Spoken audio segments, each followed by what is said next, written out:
জালেমদের ফ্যাসিস্টদের মামলা, মিথ্যা মামলা, হামলার ভয়ে এই বাংলার জনগণ 16 বছর 17 বছর ঘরে ঘুমাইতে পারে না। আমার ভাষায় আমি বলি, এই ফ্যাসিস্ট সরকার গত 16 বছর যত খারাপ কাজ করেছে, একটা একটা করে যদি সিরিয়াল লাগানো হয়, সিরিয়াল তো এত কম হবে না। আমার মনে হয় এখান থেকে লিখলে ইন্ডিয়ার বর্ডার পার হয়ে যাবে, ঠিক কিনা? যদি সিরিয়াল লাগানো হয়, তাহলে আমি প্রথম সিরিয়াল যেটা লাগাবো, এই দুর্নীতিবাজ সরকারের সবচাইতে খারাপ কাজ যেটা করেছে সেটা হচ্ছে বিশ্বের অগণন মানুষের মাথার মুকুট, কোরআনের জীবন্ত ভাষ্যকার, কোরআনের জীবন্ত মুজিজা আল্লামা দেলোয়ার হোসেন সাঈদী রাহমাতুল্লাহ আলাইহিকে কারাগার থেকে নাটক সাজিয়ে হসপিটালে এনে ইন্ডিয়ার ইশারায় দিল্লির প্রেসক্রিপশনে তাকে হত্যা করা হয়েছে। সেটা হচ্ছে গত ফ্যাসিস্টের সবচাইতে বড় খারাপ কাজ, ঠিক কিনা বলো? আজকের মাহফিলের আগত শ্রোতা ভাইদেরকে জিজ্ঞাসা করি, আমাদের মাথার মুকুট তাফসীর জগতের সম্রাট আল্লামা দেলোয়ার হোসেন সাঈদী রাহমাতুল্লাহ আলাইহির এই হত্যাকাণ্ড আমরা মেনে নিতে পারি না।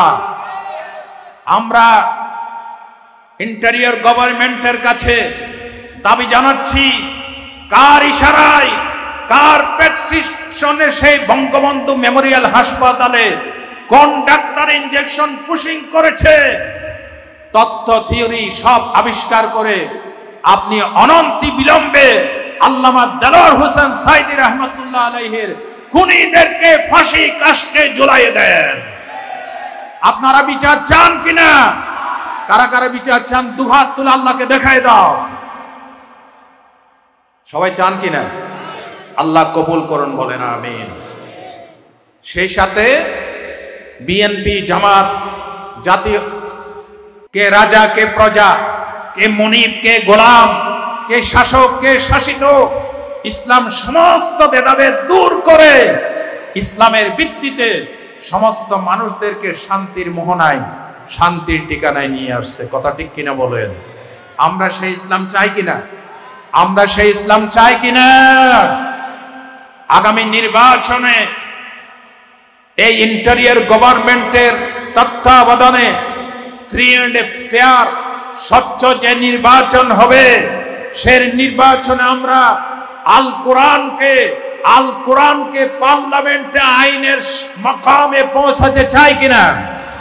কারা কারা চাই? তাকবীর দিয়ে দুহাত তোলা আল্লাহকে দেখাই দাও।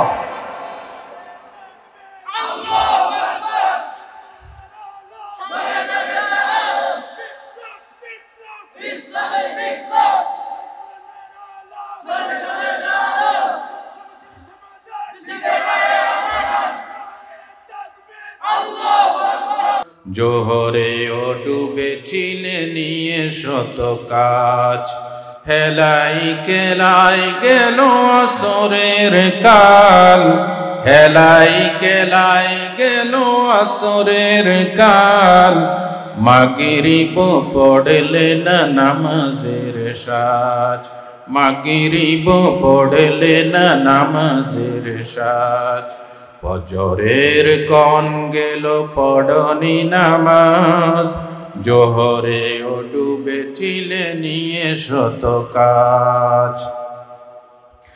বিনোদনে কেটে গেল এশার সময়, এতটুকু জাগলো না কবরের ভয়, বিনোদনে কেটে গেল এশার সময়, এতটুকু জাগলো না কবরের ভয়, কোঝেলে না একবারও নাজাতের পথ, কোঝেলে না একবারও নাজাতের পথ, মুসলিম নাম নিতে পেলে না কোলাজ, ফজরের কন গেল পড়নি নামাজ, জোহরে ও ডুবে চিলে নিয়ে শত কাজ, হেলাই কেলাই গেল আসরের কাল, হেলাই কেলাই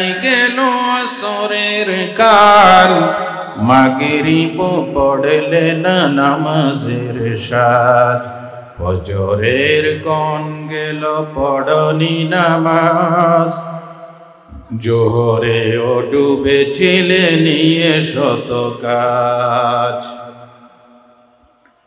বাঁশখালী পূর্ব নাপড়া বিলাজারপাড়া হিলফুল ফুজুল ইসলামী যুব সংগঠনের উদ্যোগে আয়োজিত আজকের এই বিশাল 20তম তাফসীরুল কোরআন মাহফিল এবং কেরাত সম্মেলনের পরম শ্রদ্ধাভাজন সভাপতি, আজকের মাহফিলে যিনি সভাপতিত্ব করছেন পুঁইছড়ি ইসলামিয়া কামিল মাদ্রাসা সম্মানিত সহকারী শিক্ষক হযরত মাওলানা আজিজুর রহমান সাহেব হাফিজাহুল্লাহ। আজকের মাহফিলের সম্মানিত প্রধান অতিথি বাঁশখালীর সর্বজনশ্রদ্ধেয় ব্যক্তিত্ব সাবেক চেয়ারম্যান বাঁশখালী উপজেলা পরিষদ অধ্যক্ষ মাওলানা জহিরুল ইসলাম সাহেব হাফিজাহুল্লাহ, মঞ্চে উপবিষ্ট দিগর নায়েবে রাসূল উলামা হযরত, সম্মানিত অতিথিবৃন্দ, আজকের মাহফিলে উপস্থিত দিনদার ইমানদার কোরআন প্রিয় ইসলাম প্রিয় সর্বস্তরের মুসলিম ভাইরা, তরুণ আর যুবক বন্ধুগণ, পর্দার আড়ালে মা এবং বোনেরা, আসসালামু আলাইকুম ওয়া রাহমাতুল্লাহি ওয়া বারাকাতুহু। আপনারা সবাই ভালো আছেন? আল্লাহ পাকের আজিম দরবারে লাখ কোটি সুজুদ এবং শুকরিয়া আদায় করছি, যিনি এই গভীর রাত্রে আমাদেরকে আল্লাহর কালামে রব্বানি, আল্লাহ পাকের আখিরি জবান ঐশী বাণী শোনার জন্য আমাদেরকে এতক্ষণ পর্যন্ত বসে ধৈর্য ধরে কোরআনের মাহফিল উপভোগ করার তৌফিক দিয়েছেন। এলাকার অসংখ্য বনি আদমের ভিতরে আল্লাহ আমাদেরকে কোরআনের কথা বলার জন্য শোনার জন্য চুজ করেছেন। সকলে জোরে সরে বলেন আলহামদুলিল্লাহ। সম্মানিত বাঁশখালীর ভাইরা, আপনাদের খেদমতে অনুরোধ থাকবে, আমি গুনাহগার যতক্ষণ আমার কথাগুলি বলতে থাকবো, আপনারা ইনশাল্লাহ একটি লোক মাহফিলের ভিতর থেকে আউট হবেন না, কারণ আপনারা জান্নাতের বাগানে বসে আছেন। আলহামদুলিল্লাহ বলেন। কোরআনে পাক মানুষের হেদায়েতের জন্য এসেছে, মানুষকে সত্য রাস্তার দিশা দেওয়ার জন্য কোরআন নাজিল হয়েছে। কোরআন থেকে হেদায়েত পেতে হলে হেদায়েতের পথে আসার মন মানসিকতা তৈরি করতে হবে। হেদায়েত শব্দের অর্থ হচ্ছে নির্দেশনা, পথের নির্দেশনা দেওয়া, পথ দেখিয়ে দেওয়া, পরিচালনা করা। ইংরেজিতে বলা হয় way of salvation, straight way, সোজা রাস্তা বাতলায় দেওয়া। এই হেদায়েত দুই প্রকার, একটি হচ্ছে ইলমি হেদায়েত, সত্য রাস্তা চিনার জন্য ইলম অর্জন করা, জ্ঞান অর্জন করা, এটা হচ্ছে একটা হেদায়েত। আরেকটি হেদায়েত হচ্ছে ইলম অর্জন করার পর সেই রাস্তায় চলার তৌফিক প্রাপ্ত হওয়া, এটা হচ্ছে অন্যতম হেদায়েত। এখন কোরআন কাদেরকে হেদায়েত করবে?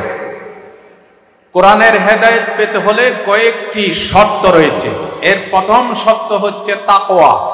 তাকওয়া মানে আল্লাহর ভয়। তাকওয়া মানে কার ভয়? আল্লাহর ভয়। কোরআন শরীফ খুলবেন, প্রথমে আল্লাহ তাকওয়ার কথা তুলে ধরেছেন। কি বলছেন আল্লাহ?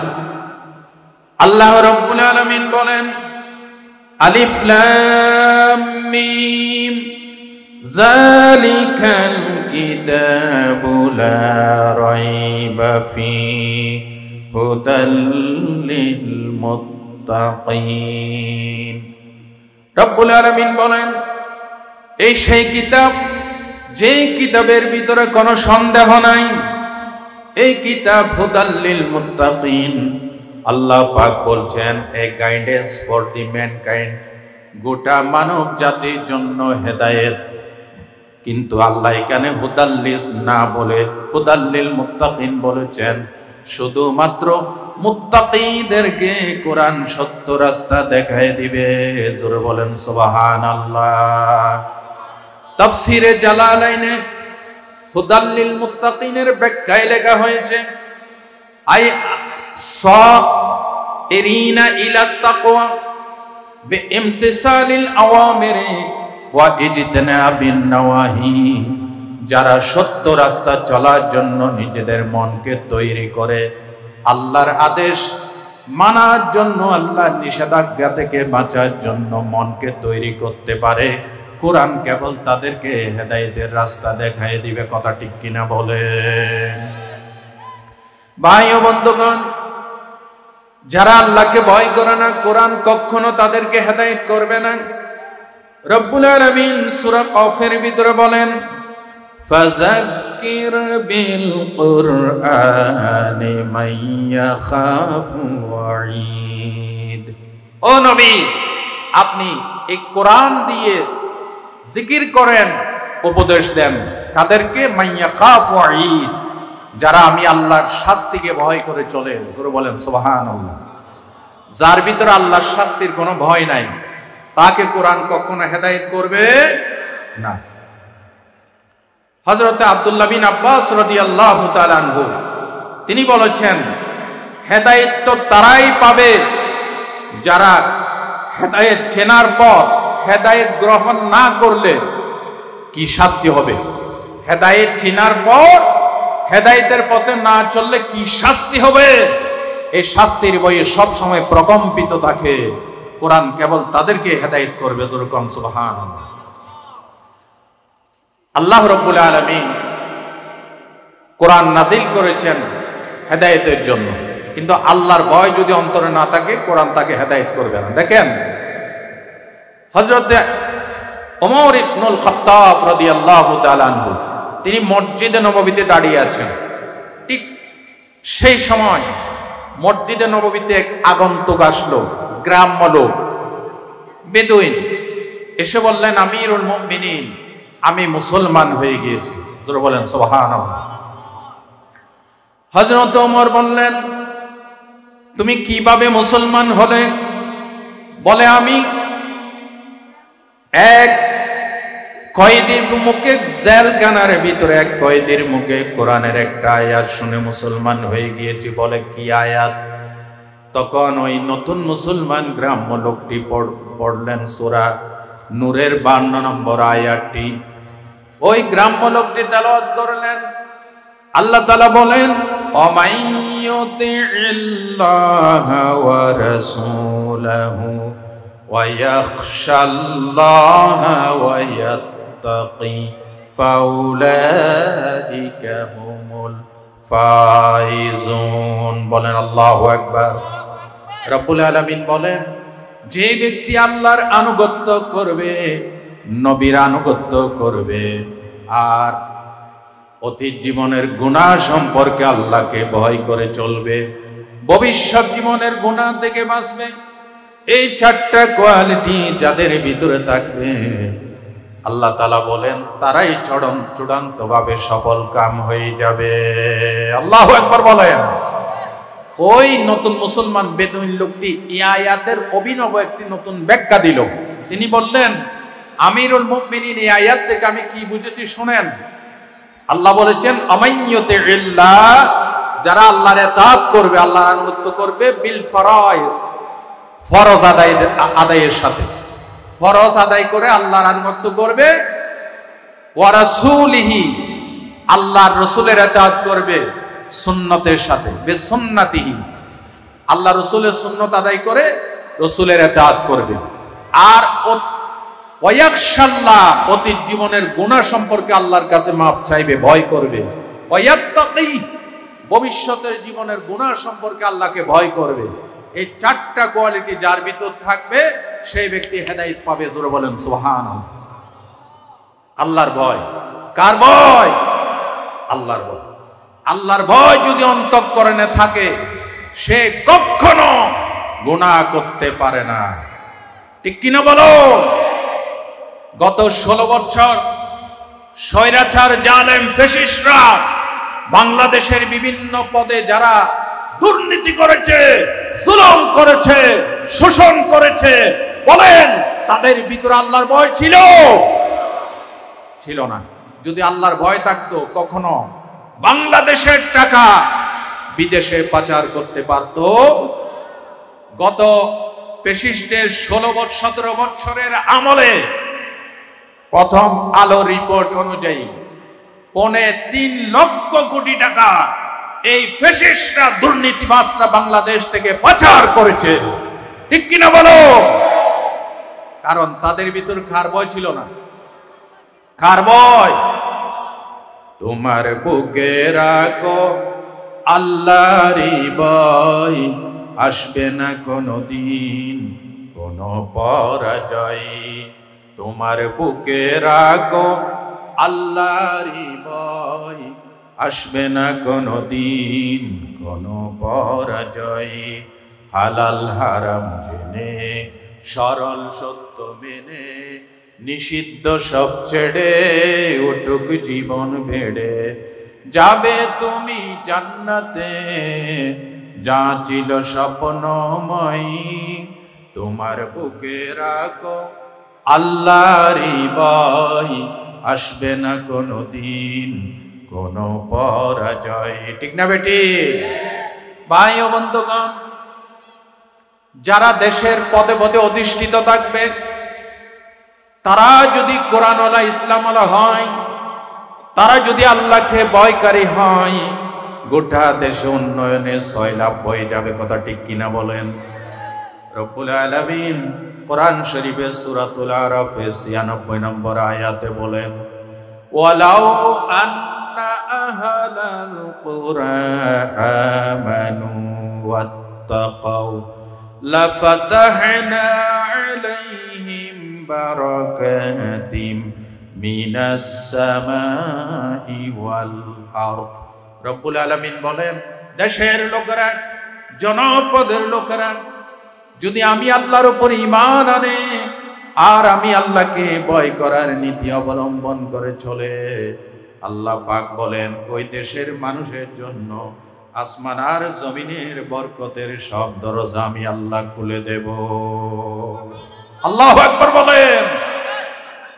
সম্মানিত ভাইরা, গত 16 বছর এই বাংলাদেশের জনগণ মুখে তালা লাগিয়ে রেখেছে ফ্যাসিস্টের বয়ে। এখন এই জালেমরা দেশে আছে।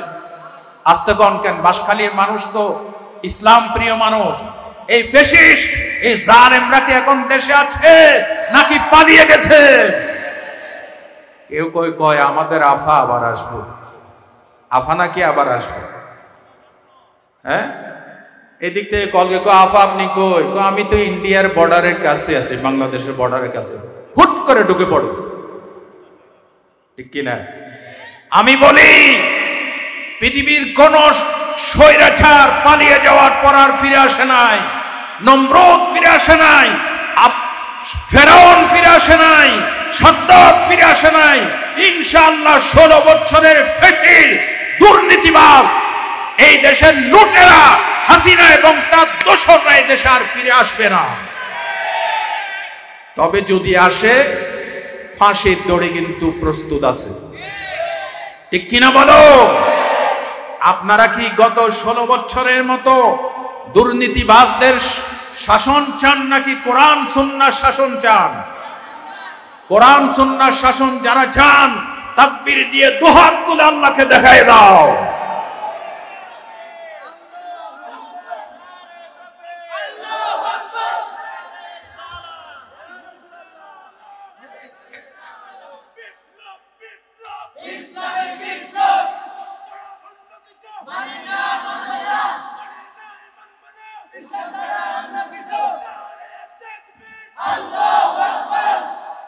আল্লাহ কবুল করুন, বলেন আমিন। তাহলে কোরআন তাদেরকে হেদায়েত করবে যাদের ভিতরে কার ভয় আছে? আল্লাহর ভয় আছে। দেখেন, আমাদের 16 বছরের অবৈধ প্রধানমন্ত্রী পার্লামেন্টে দাঁড়িয়ে তিনি বলেছিলেন, আমি পাকা মুসলমান। সকালে সকলের আগে উঠে তাহাজ্জুদ নাকি পড়তেন তিনি, ফজরের নামাজে পড়তেন। যেই তাহাজ্জুদ গুজার প্রধানমন্ত্রী নামাজ পড়ে তাহাজ্জুদ পড়ে কোরআন তেলাওয়াত করে, সে কি করে মানুষকে টর্চার করার জন্য আয়নাঘরের আবিষ্কারক হয় এই জাতি জানতে চায়, ঠিক কিনা বলো? বোঝা গেল তাদের ভিতরে আসলে আল্লাহর ভয় ছিল না। কোরআনের হেদায়েত লাভের দ্বিতীয় সত্য, কোরআনকে বিশ্বাস করতে হবে। কোরআনের প্রতি কোনো সন্দেহ থাকা চলবে। আজকে এই জাতির কপাল পুড়ছে কেন জানেন? আমরা লিডারের কথা বিশ্বাস করি, পীর সাহেবের কথা বিশ্বাস করি, মুরব্বীর কথা বিশ্বাস করি, কিন্তু কোরআনের কথা বিশ্বাস করি না। আল্লাহ রাব্বুল আলামিন বলেন, ওয়াইদা কিলা লাহুমুত্তাবিউ মা আনজালাল্লাহ ক্বালু বাল নাত্তাবিউ মা ওয়াজাদনা আলাইহি আবাআনা। রব্বুল আলামিন বলেন, তাদেরকে যখন বলা হয় আল্লাহ যা নাজিল করেছেন সেটা মেনে নাও, তারা বলে আমাদের বাপ দাদা পূর্বপুরুষদেরকে যেটার উপর পেয়েছি সেটাই আমাদের জন্য যথেষ্ট। নাউজুবিল্লাহ বলেন, আমাদের বাপ দাদা পূর্বপুরুষদেরকে যেটার উপর পেয়েছি এটাই আমাদের জন্য যথেষ্ট। তারা কোরআনকে মানতে চায় না। নাউজুবিল্লাহ বলবেন না? আচ্ছা বলেন, বাঁশখালীর ভাইরা, বাপ দাদা যেটা বলেছে সেটা যদি কোরআন সুন্নায় না থাকে সেটা কি মানা জায়েজ হবে? কোরআন সুন্নায় যেটা নাই সেটা যদি আমার বাপে বলে, আমার দাদাই বলে, আমার লিডারে বলে, আমার পীর সাহেব বলে, মানা যাবে? মানা যাবে? মানা যাবে। একমাত্র মানতে হবে আল্লাহ এবং রাসূলের কথা। কোরআনকে নিঃসন্দেহ হিসেবে মানতে হবে, সন্দেহ মুক্ত কিতাব হিসেবে মানতে হবে। আল্লাহ রাব্বুল আলামিন বলেন, যালিকাল কিতাবু লা রাইবা ফি, this is the book in which there is no doubt. এটি এমন একটি কিতাব যে কিতাবের ভিতর সন্দেহ তো নয়, সন্দেহের কোনো অবকাশও নাই। আমেরিকার বিজ্ঞানীরা কম্পিউটার প্রোগ্রামিংয়ের মাধ্যমে তারা একবার পুরা 30 পারা কোরআনকে কম্পিউটারের ভিতর ঢুকাই দিয়েছে। যে কম্পিউটারের মাধ্যমে দেখা একটু পরীক্ষা নিরীক্ষা করলো যে কোরআনের মতো আরেকটি কিতাব বানানো যায় কিনা, কিন্তু কম্পিউটার তাদের সামনে যে ফলাফল রেজাল্ট পেশ করলো, গোটা বিশ্ব রীতিমতো সে রেজাল্ট দেখে অবাক হয়ে গেল। আমেরিকার বিজ্ঞানীরা কম্পিউটারকে প্রশ্ন করেছে, কোরআনের মতো সমান সংখ্যক হরফে, সমান সংখ্যক শব্দে, সমান সংখ্যক আয়াতে এর শব্দ, এর লালিত্য, এর আবেগ, এর গাঁথুনি, এর ভাব, এর মাধুর্য সব দিক বিবেচনায় কোরআনের মতো আরেকটি কিতাব রচনা করা যায় কিনা। কম্পিউটারের স্ক্রিনে বেশি উঠল যে কোরআনের মতো যদি আরেকটি কিতাব রচনা করতে হয়, গোটা পৃথিবীর কোটি কোটি মানুষের, আদম আলাইহিস সালাম থেকে শুরু করে এই পর্যন্ত, এখান থেকে নিয়ে কিয়ামত পর্যন্ত সব মানুষগুলি বেঁচে থাকতে হবে, কেউ মারা যাইতে পারবে না। এই কোটি কোটি মানুষ 626 সেপ্টেলিয়ন বছর প্রচেষ্টা চালাতে হবে। 626 সেপ্টেলিয়ন লিখতে 626 লিখে এর ডানে 24টা জিরো লাগাইলে 626 সেপ্টেলিয়ন বছর হয়। কম্পিউটার বলছে গোটা পৃথিবীর সমস্ত মানুষ কেউ মরতে পারবে না, সবাই বেঁচে থাকতে হবে, এবং সমস্ত মানুষ 626 সেপ্টেলিয়ন বছর এই কাজ হাতে নিতে হবে, এবং 63 অক্টেলিয়ন বার প্রচেষ্টা গ্রহণ করতে হবে। 63 অক্টেলিয়ন লিখতে কত লাগে জানেন? 63 লিখে এর ডান পাশে 27টা জিরো লাগাইলে 63 অক্টেলিয়ন হয়। আল্লাহু আকবার বলেন। কম্পিউটার বলল যে এত কষ্টের পরও যেটা সম্ভব নয়, যদিও সম্ভব করতে পারে, মাত্র 100 ভাগে 30 ভাগ সফলতা আসতে পারে। তার মানে কম্পিউটার পরিষ্কার করে বলে দিল কোরআনের মতো কোরআন বানানো কিয়ামত পর্যন্ত পৃথিবীর কোন মানুষের পক্ষে, কোন জিনের পক্ষে সম্ভব হবে। আল্লাহ রাব্বুল আলামিন আজ থেকে ১৫০০ বছর আগে এই চ্যালেঞ্জ বিশ্ববাসীকে দিয়েছেন। আল্লাহ রাব্বুল আলামিন সূরা বনী ইসরাইলের ৮৮ নম্বর আয়াতে বলেন, ও নবী আপনি বলে দেন, قُلْ إِنِ اجْتَمَعَتِ الْإِنسُ وَالْجِنُّ عَلَىٰ أَن يَأْتُوا بِمِثْلِ هَٰذَا الْقُرْآنِ لَا يَأْتُونَ بِمِثْلِهِ وَلَوْ كَانَ بَعْضُهُمْ لِبَعْضٍ ظَهِيرًا। রব্বুল আলামিন বলেন, পৃথিবীর সমস্ত মানব জাতি, জিন জাতি যদি একত্রিত হয় কোরআনের মতো একটি কোরআন বানানোর জন্য, আল্লাহ পাক বলেন পৃথিবী কিয়ামত হয়ে যাবে, মানুষের হায়াত শেষ হয়ে যাবে, জিন্নাতের হায়াত শেষ হয়ে যাবে, আল্লাহর কোরআনের মতো কোরআন তারা কোনোদিন বানাইতে পারবে। ভাই ও বন্ধুগণ, কোরআন থেকে হেদায়েত লাভের দ্বিতীয় সত্য হচ্ছে কোরআনকে নিঃসন্দেহ হিসেবে গ্রহণ করতে হবে।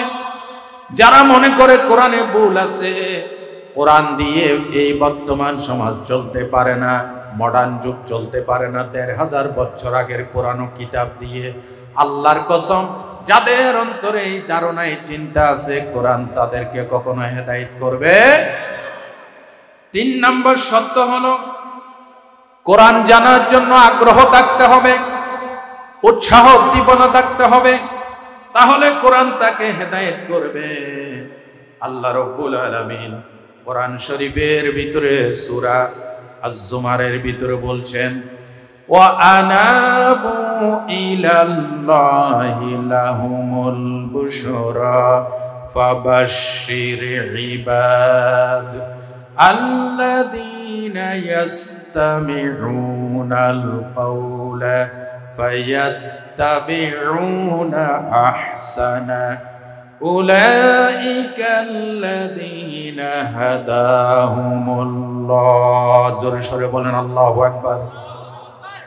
রব্বুল আলামিন বলেন, যারা আমার দিকে অভিমুখী হয়, ইসলাম জানার জন্য, কোরআন জানার জন্য আগ্রহ সহকারে আগায় আসে, আল্লাহ রব্বুল আলামিন বলেন ওই সমস্ত বান্দাদেরকে আপনি শুভ সংবাদ দেন, জান্নাতের শুভ সংবাদ দেন, যারা কোরআনের কথা মনোযোগ সহকারে শুনে এবং অনুসরণ করার মন মানসিকতা তৈরি করে। নবী আপনি বলে দেন এই সমস্ত লোকদেরকে আমি হেদায়েত করে দেব। আল্লাহু আকবার। আপনার ভিতরে জানার কোনো আগ্রহ নাই, উৎসাহ উদ্দীপনা নাই, কোরআন নিয়ে আপনার কোনো গবেষণা নাই, কোরআন কখনো আপনাকে হেদায়েত করবে না। দেখেন, এখন আমি একটি ঘটনা নিয়ে আসতেছি। মক্কা শরীফে যখন অত্যাচারের স্টিম রোলার চলছে, ঠিক সেই মুহূর্তে আল্লাহর নবী সাল্লাল্লাহু আলাইহি ওয়াসাল্লাম একদল সাহাবীকে আবিসিনিয়ায় বাদশা নাজ্জাশীর দেশে পাঠিয়ে দিয়েছিলেন। আপনারা এই ঘটনা জানেন কিনা? বাংলাদেশে এক সময় এমন ছিল, এই বাঁশখালীর জমিনে মানুষ ঘরে বাড়িয়ে ঘুমাইতে পারে নাই, ঠিক কিনা বলো? জালেমদের, ফ্যাসিস্টদের মামলা, মিথ্যা মামলা, হামলার ভয়ে এই বাংলার জনগণ 16 বছর 17 বছর ঘরে ঘুমাইতে পারে নাই। আমার বাসায় আমি বলি, এই ফ্যাসিস্ট সরকার গত 16 বছর যত খারাপ কাজ করেছে, একটা একটা করে যদি সিরিয়াল লাগানো হয়, সিরিয়াল তো এত কম হবে না। আমার মনে হয় এখান থেকে লিখলে ইন্ডিয়ার বর্ডার পার হয়ে যাবে, ঠিক কিনা? যদি সিরিয়াল লাগানো হয়, তাহলে আমি প্রথম সিরিয়াল যেটা লাগাবো, এই দুর্নীতিবাজ সরকারের সবচাইতে খারাপ কাজ যেটা করেছে সেটা হচ্ছে বিশ্বের অগণন মানুষের মাথার মুকুট, কোরআনের জীবন্ত ভাষ্যকার, কোরআনের জীবন্ত মুজিজা আল্লামা দেলোয়ার হোসেন সাইদি রাহমাতুল্লাহ আলাইহিকে কারাগার থেকে নাটক সাজিয়ে হসপিটালে এনে ইন্ডিয়ার ইশারায় দিল্লির প্রেসক্রিপশনে তাকে হত্যা করা হয়েছে, সেটা হচ্ছে কত ফ্যাসিস্টের সবচাইতে বড় খারাপ কাজ। ঠিক কিনা বলো? আজকের মাহফিলের আগত শ্রোতা ভাইদেরকে জিজ্ঞাসা করি, আমাদের মাথার মুকুট তাফসীর জগতের সম্রাট আল্লামা দেলোয়ার হোসেন সাইদী রহমাতুল্লাহ আলাইহির এই হত্যাকাণ্ড আমরা মেনে নিতে পারি না।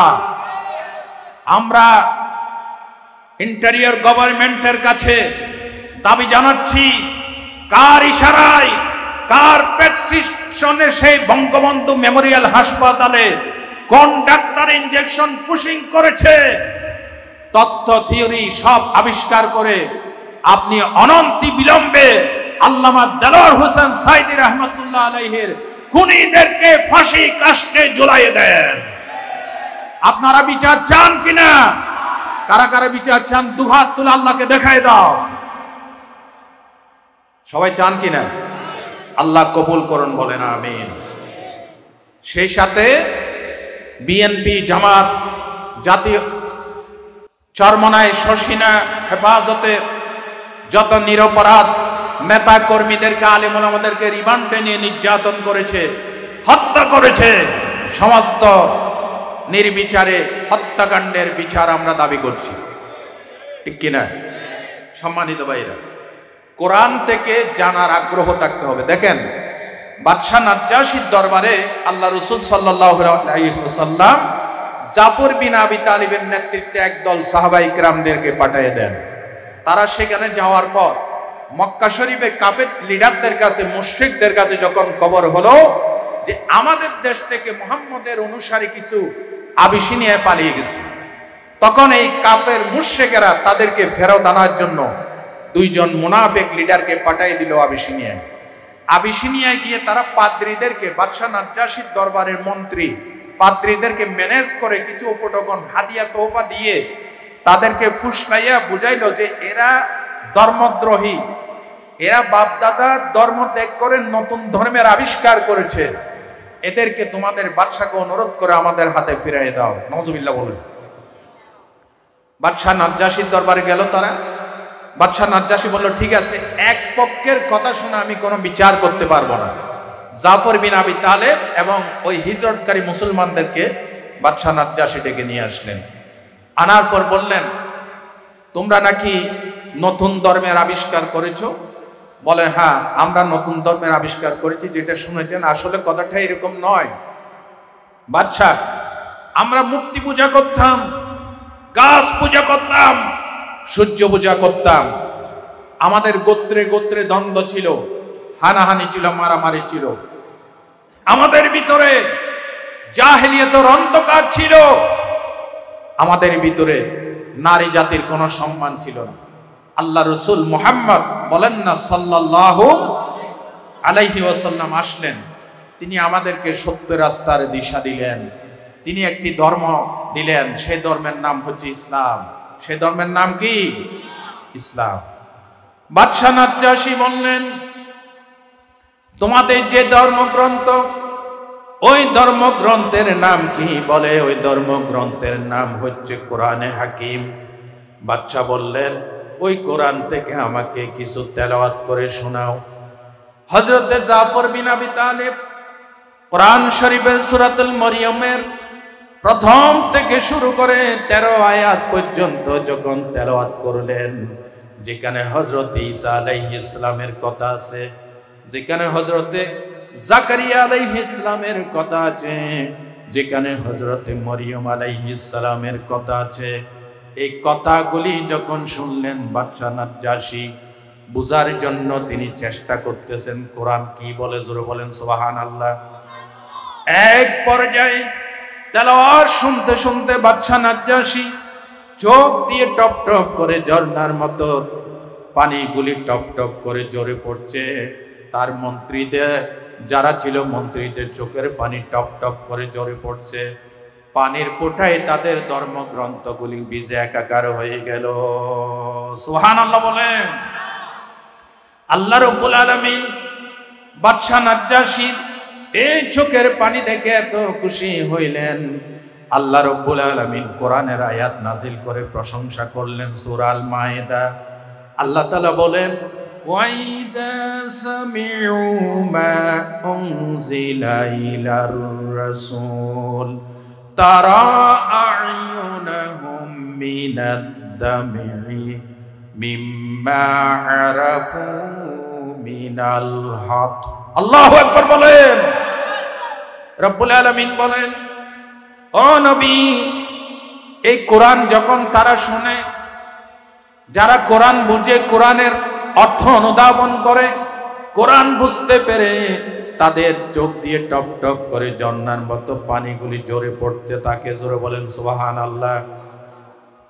এবার বাদশা নাজ্জাশী বললেন, শোনো কাফের মুশরিকেরা, মক্কা থেকে আগত দুইজন লিডার, তোমরা শোনো, এই নতুন মুসলমানরা আমাকে শ্রদ্ধা করে ভালোবাসে, তারা তাওরাত জবর ইনজিলের ভিতরে যে কথাগুলি আছে, কোরআন থেকে যে কথাটা, যে সূরাটা তেলাওয়াত করে শোনাই দিল, এর সাথে তাওরাত জবর ইনজিলের পুরোপুরি মিল রয়েছে। বলেন সুবহানাল্লাহ। বাদশা নাজ্জাশী বললেন, তোমরা চলে যাও, এই নতুন মুসলমানদেরকে আমি তোমাদের হাতে, তোমাদের নির্যাতনের হাতে আমি ফেরত দিতে পারি না। আল্লাহু আকবার। বাদশা নাজ্জাশী এই নতুন মুসলমানদেরকে তার দেশে স্থান করে দিলেন, বাস ওদেরকে দূর দূর করে দরবার থেকে তাড়াইয়ে দিলেন। মুশরিক দুইজন লিডার তারা বের হয়ে আবার নতুন ফোন দিয়ে আটলো যে আগামীকাল আবার বাদশা নাজ্জাশীর দরবারে যাব, চেষ্টা করব এই মুহাম্মদের অনুসারীদেরকে দেশে ফিরিয়ে নেওয়ার জন্য। নাউজুবিল্লাহ বলেন। দ্বিতীয় দিন গিয়ে এই দুইজন মুনাফিক কাফের তারা গিয়ে বললেন, আইয়ুহাল মালিক ইন্নাহুম ইয়াকুলুনা কাওলান আযীমা ফি ঈসা ইবনে মারইয়াম। আপনি কি জানেন, আপনারা ঈসা আলাইহিস সালামের অনুসারী, এই মক্কার নতুন মুসলমানরা ঈসা আলাইহিস সালাম সম্পর্কে তারা কুধারণা করে। তারা ঈসা আলাইহিস সালামকে আল্লাহর ছেলে মানে না, তারা বলে ঈসা আলাইহিস সালাম আল্লাহর বান্দা। এটা শুনে বাদশা তাদেরকে আবারও ডাকালেন, ডেকে বললেন, জাফর বিন আবি তালিবকে বললেন, ঈসা আলাইহিস সালাম সম্পর্কে তোমার ধারণা কি? তখন হযরতে জাফর বিন আবি তালিব বললেন, হুয়া আব্দুল্লাহ ওয়া রাসূলুহু ওয়া রূহুহু ওয়া কালিমাতুহু আলকাহা ইলা মারইয়াম। যুরকান সুবহানাল্লাহ। তিনি আল্লাহর বান্দা, তিনি আল্লাহর রাসূল, তিনি আল্লাহর রূহ, তিনি আল্লাহর কালিমা, যেটা আল্লাহ মরিয়ম আলাইহিস সালামকে ফুঁকে দিয়েছেন। যুরকান সুবহানাল্লাহ। এটা শুনে বাদশা নাজ্জাশী নিচের থেকে একটি কাঠের একটি ছোট খণ্ড টুকরা তুলে বললেন, ওয়াল্লাহি মা আদা ঈসা মা কুলতা হাযাল উদা। শোনো মক্কার কাফের লিডাররা, জাফর বিন আবি তালেব ঈসা আলাইহিস সালাম সম্পর্কে যে বর্ণনা দিয়েছে, আল্লাহর কসম তাওরাত জবর ইনজিলে ঈসা আলাইহিস সালাম সম্পর্কে এর চাইতে বাড়তি, এই কাঠের টুকরার চাইতে আর বাড়তি কোন কথা লেখা হয় নাই। সুবহানাল্লাহ বলতে ইচ্ছে করে না? বাদশা নাজ্জাশী বললেন, এই নতুন মুসলমানরা আমার কাছেই থাকবে, তোমরা চলে যাও।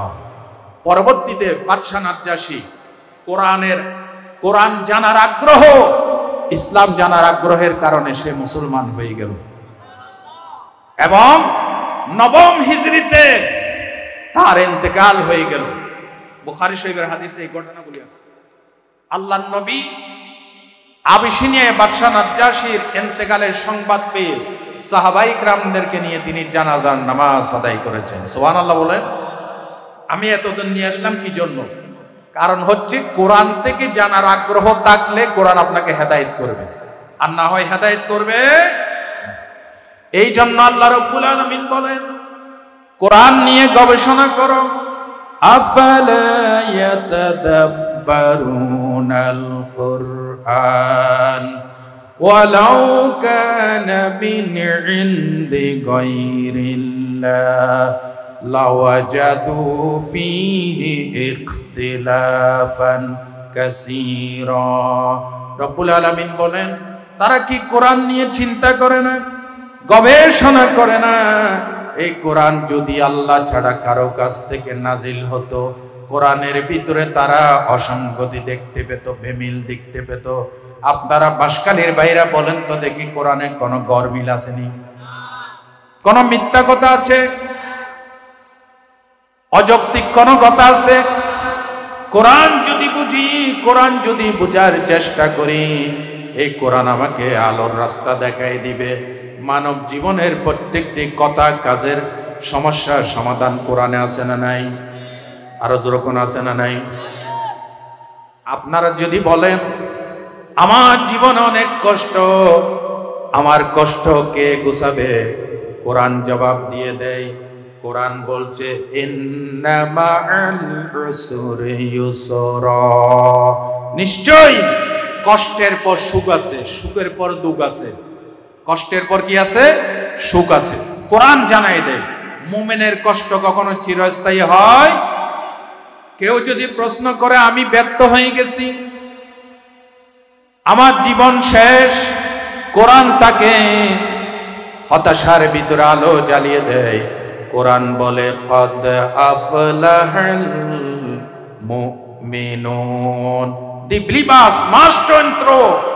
মোমেন কখনো বিফল হয় না, যে ঈমান এনেছে সে সফল হয়। সুবহানাল্লাহ বলতে ইচ্ছে করে না? কেউ যদি বলে আমাকে কেউ সাহায্য করে না, কোরআন সাথে সাথে জবাব দেয় ওয়া কানা হাক্কান আলাইনা নাসরুল মুমিনিন, ঈমানদারদেরকে সাহায্য করা আমি আল্লাহ নিজে ওয়াজিব করে নিয়েছি। আরো আস্তে কোন সুবহানাল্লাহ। আপনি যদি ঈমানদার হন, সাহায্য করবে কে? সুতরাং কোরআন মানুষকে আশার আলো জ্বালায়। আমি আর আপনি বলি আমাকে কেউ সাহায্য করে না, আর কোরআন বলে ঈমানদার হও, আল্লাহর সাহায্য তোমার জন্য অবধারিত। আপনারা বলেন বদরে কে সাহায্য করেছেন? বদরে কে সাহায্য করেছেন? আল্লামা ইকবাল বলেন ফেজায়ে বদরে পয়দা কোন ফেরেশতে তেরি নুসরত কো, ফেজায়ে বদরে পয়দা কোন ফেরেশতে তেরি নুসরত কো, উতর सकते गर्दों से कतर अंदर कतर भी। বদরের মুসলমানদের মতো ঈমান যদি তোমাদের তৈরি হয়, আল্লাহর কসম এখনো বাংলাদেশে আল্লাহ ঈমানদারদের জন্য কাতারে কাতারে ফেরেশতা নাজিল করে দিবে। কিন্তু আমাদের তো সেই ঈমান নাই, নবীর আদর্শ নাই। আপনাদের মনোযোগ আছে? এক জিহাদের ময়দানে প্রতিদিন জিহাদ চলছে, আজকে কালকে পরশু, একদিন দুই দিন তিন দিন, কিন্তু না, জিহাদের কোনো জয় পরাজয় কোনো সুরাহা হয় না। নবী সাহাবীরা গিয়ে বললেন ইয়া রাসূলুল্লাহ, প্রত্যেকদিন জিহাদ করি কিন্তু জিহাদের কোনো ফলাফল হয় না। নবীজি বললেন আমার মনে হয় তোমরা আমার একটা সুন্নতকে তরক করতেছো। সুবহানাল্লাহ বলেন।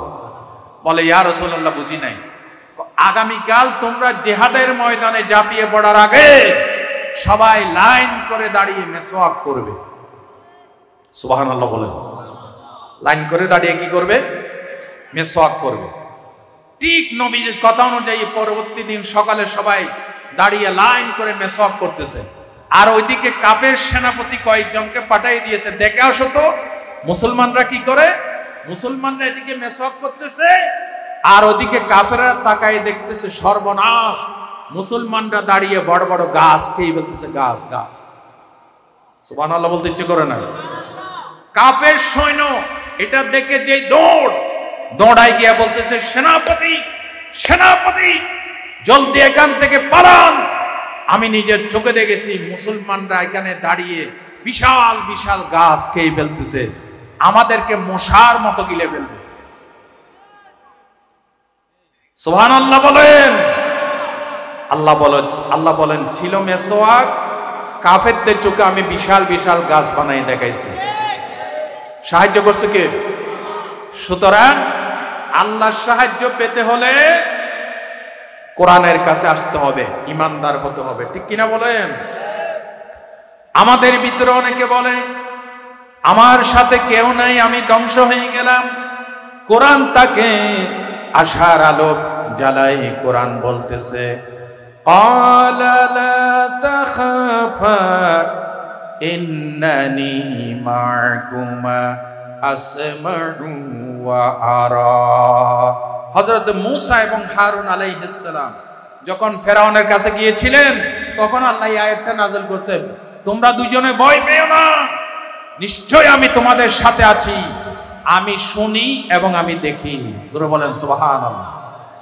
কোরআন আমাদেরকে আশার আলো জ্বালায়। আমাদের ভিতরে অনেকে বলে আমি দেখতে সুন্দর না, আমি কালো করছি। কোরআন বলে না না, কে বলেছে তুমি কালো? কোরআন বলতেছে লাকাদ খালাকনাল ইনসানা ফি আহসানি তাকওয়িম। We created man in the best of molds. আল্লাহ পাক বলছেন সবচাইতে সুন্দর গঠনে আমি মানুষকে সৃষ্টি করেছি। যে যত কালো হোক, আসলে মানুষের মতো সুন্দর আর কেউ নাই। আছে মাসকালী ভাইরা? আছে। পৃথিবীর সমস্ত সৃষ্টির দিকে দেখেন আর মানুষের দিকে দেখেন, মানুষ যত কালো হোক, মানুষ যখন মন থেকে একটা হাসি দেয়, তার কালো চেহারার উপরে যখন মুক্তোর দানার মতো দাঁতগুলি প্রকাশিত হয়, মনে হয় পৃথিবীর সমস্ত সৌন্দর্য তার চেহারার উপরে ফুটে উঠেছে। এত সুন্দর করে মানুষকে কে বানাইছেন? কবি বলেন আই খুদা বে মিসলে হাই তো क्या तुम्हारा शान है, आए खुदा बेमिसले है तो क्या तुम्हारा शान है, एक कतरा गंदा पानी से मिसले परी करता है। আল্লাহ তোমার কুদরতের শান কিভাবে বয়ান করব? তুমি এক ফোঁটা নাপাক পানি দিয়ে পরীর চাইতে সুন্দর মানুষ তুমি বানাই দিয়েছো। সুবহানাল্লাহ বলতে ইচ্ছে করেন। হযরত বেলাল কালো ছিলেন নাকি সুন্দর ছিলেন? কালো ছিলেন কিনা? দেখেন, ইসলামে কালো এবং সাদার ভিতরে আকাশচুম্বী ব্যবধানকে মাটির সাথে মিশিয়ে দিয়েছে। হাদিস শরীফে এসেছে, একদিন হযরত আবু যর রাদিয়াল্লাহু তাআলা আনহু বেলালকে ঝগড়ার এক পর্যায়ে বলেছিলেন, ইয়া ইবনু সাউদা, বেলাল তুমি তো কালো মায়ের সন্তান, তোমার মা কালো, তুমিও কালো। নাউজুবিল্লাহ বলেন। এই কথা শুনে হযরত বেলাল রাদিয়াল্লাহু তাআলা আনহু কাঁদতে কাঁদতে নবীর দরবারে গিয়ে হাজির। ইয়া রাসূলুল্লাহ, আপনার সাহাবী আবু যর আমাকে কালো মায়ের সন্তান বলে গালি দিয়েছে। আল্লাহ রাসূল বললেন, আবু যরকে ডাকো। হযরত আবু যর গিফারি রাদিয়াল্লাহু তাআলা আনহু আসলেন। নবীজি মুখ ফিরিয়ে নিলেন। আবু যর বুঝতে পারলেন নবীজি নাকশ হয়ে গেছেন, নারাজ হয়ে গিয়েছে। আবু যর বললেন, ইয়া রাসূলুল্লাহ, আপনি আমাকে ডেকেছেন কেন? আল্লাহর নবী বলেন, আবু যর, আমার সাহাবী বেলাল, তাকে তুমি কালো মায়ের সন্তান বলে গালি দিয়েছ। বেলাল মনে কষ্ট পেয়েছে, আমি নবীও কষ্ট পেয়েছি। আল্লাহর নবী বলেন, আবু যর, তুমি মুসলমান হয়েছ, তোমার ভিতর থেকে এখনো জাহেলিয়াতের গন্ধ যায় নাই। নবীর দরবার থেকে কাঁদতে কাঁদতে হযরত আবু যর বেরিয়ে গেলেন। নবীজি আমার থেকে মুখ ফিরিয়ে নিচ্ছে। নবী যদি আমার থেকে মুখ ফিরিয়ে নেয়, আমি আবু যরের জাহান্নাম ছাড়া কোনো পথ থাকবে না। হযরত আবু যর বেলালের বাড়ি চলে গেলেন। হযরত বেলালকে ডাকলেন, বললেন, বেলাল, তোমাকে কালো মায়ের সন্তান বলে তোমার মনে কষ্ট দিয়েছি। নবীজি আমার উপর নারাজ হয়ে গেছে। এটা বলে হযরতে আবু যর মাটির উপর শুয়ে পড়লেন, নিজের গাল দুটা মাটির সাথে ঘষতে লাগলেন আর বললেন, বেলাল, যেই মুখ দিয়ে বেলালকে কালো মায়ের সন্তান বলে গালি দিয়েছি, বেলাল, তোমার ওই কালো পা দুটা আমার মুখের উপরে রাখো। যতক্ষণ পর্যন্ত তোমার ওই কালো পা দুটা মুখের উপর না রাখবে, আমি আবু যর মাটি থেকে আমার মাথা তুলবো না। বলেন আল্লাহু আকবার। হযরতে বেলাল তাকে মাটি থেকে তুলে বুকের সাথে জড়াইয়ে ধরলেন। তার কপালে চুমু দিলেন, বললেন, ভাই আবু যর, আমি বুঝতে পেরেছি তুমি অনুশোচনা করেছো, অনুতপ্ত হয়েছো, শরম পেয়ে গেছো, ভুল বুঝতে পেরেছো। আমি আল্লাহর ওয়াস্তে তোমাকে মাফ করে দিয়েছি। ভাই ও বন্ধুগণ, এভাবে কোরআন, ঈমান, ইসলাম কালো মানুষকে মর্যাদাবান করে। হযরতে বেলাল কালো হলে কি হবে? নবীজির উপর ঈমান আনার পর বেলালের মর্যাদা এমন ভাবে বেড়ে গেল, আল্লাহর নবী মসজিদে নববীর মুয়াজ্জিন আজান দেওয়ার জন্য বেলালকে ঠিক করেছিলেন। কথা ঠিক কিনা বলেন? ঠিক কিনা বলেন? বেলাল সিন উচ্চারণ করতে পারতো না। সিন, উমাইয়া ইবনে খালাব লোহার পেরেক গরম করে তার জিহ্বা ছিদ্র করে দিয়েছিল, যার কারণে বেলাল সিন উচ্চারণ করতে পারতেন না। আশহাদুকে আসহাদু পড়তেন, যার কারণে নবীর কাছে রিপোর্ট গেল বেলালকে মুয়াজ্জিনে থেকে বাদ করে সহিহ আজান দিতে পারে একজন মুয়াজ্জিন নিয়োগ করা হোক। নবীজি ঠিক একজন মুয়াজ্জিন নিয়োগ করলেন। আজান শেষ করতে না করতে নবীর দরবারে হযরতে জিবরিল এসে বললেন, ইয়া রাসূলুল্লাহ, আসসালাতু ওয়াসসালামু আলাইকা ইয়া রাসূলুল্লাহ। নবী, আজকে কি মসজিদে নববীতে কি আজান হয় নাই? বলে, কেন? আজকে তো আরো সুললিত কণ্ঠে আজান হয়েছে। হযরতে জিবরিল বলেন, ইয়া রাসূলুল্লাহ, আল্লাহ রাব্বুল আলামিন আমি জিবরিলকে পাঠিয়ে দিয়েছেন, প্রতিদিন বেলালে আজান দিলে 7 আসমান ভেদ করে, সিদরাতুল মুনতাহা ভেদ করে, আল্লাহর আরশ আজিম পর্যন্ত, আল্লাহর কানে পর্যন্ত আজানের আওয়াজ চলে যাইতো। আজকে কি আজান হয় নাই? নবী বলেন, বেলালকে বাদ করে দিয়েছি।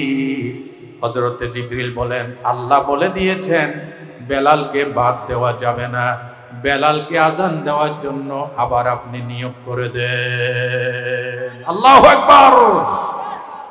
কবি সুন্দর করে বলেছেন, রহ গিয়া রসমে আজান রূহে বেলালি না রহে,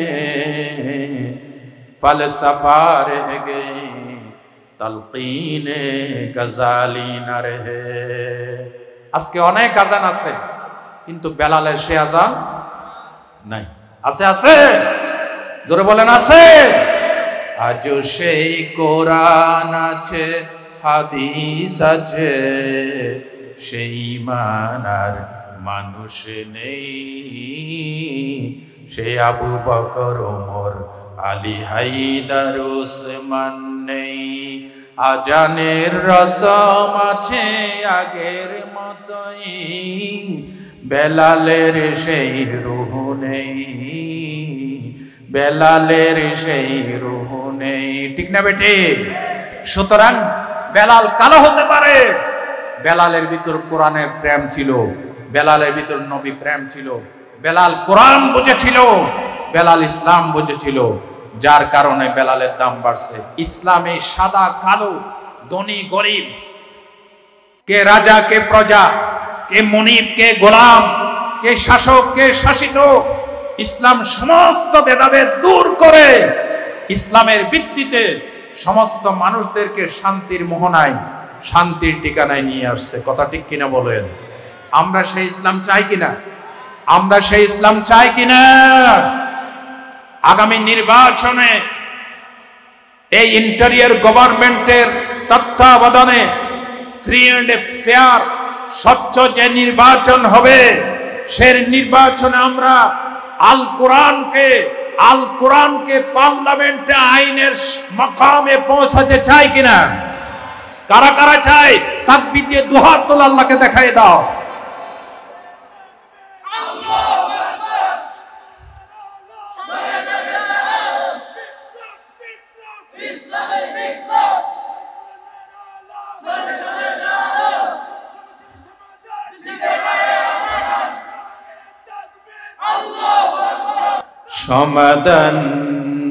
সমাধান চাও যদি জীবনে মরণে, ফিরে যাও খুঁজে নাও, চোখ রাখো কোরআনে। ঠিক না বেটি? সমাধান চাও যদি জীবনে মরণে, ফিরে যাও খুঁজে নাও চোখ রাখো কোরআনে পাবে পাবেই তুমি শান্তির ঠিকানা পাবে পাবেই তুমি শান্তির ঠিকানা যদি তুমি মেনে নাও মনে প্রাণে সমাধান সমাধান চাও যদি জীবনে মরণে ফিরে যাও খুঁজে নাও চোখ রাখো কোরআনে ঠিক না বেঠিক আমরা কোরআনের পক্ষে আছি তো ইনশাআল্লাহ আলহামদুলিল্লাহ আমাকে মাইক দেওয়ার কথা ছিল 10টায় হয়তো সঙ্গত কারণে মাহফিল কমিটি আরো 1 ঘন্টা পরে আমাকে মাইক দিয়েছে আর না হয় আমি আরো বেশি করে আপনাদেরকে শোনাইতাম আজকে রাতও বেশি হয়েছে আর লম্বা চড়া না করি ইনশাআল্লাহ এলাকায় যদি আরেকদিন আসি আলহামদুলিল্লাহ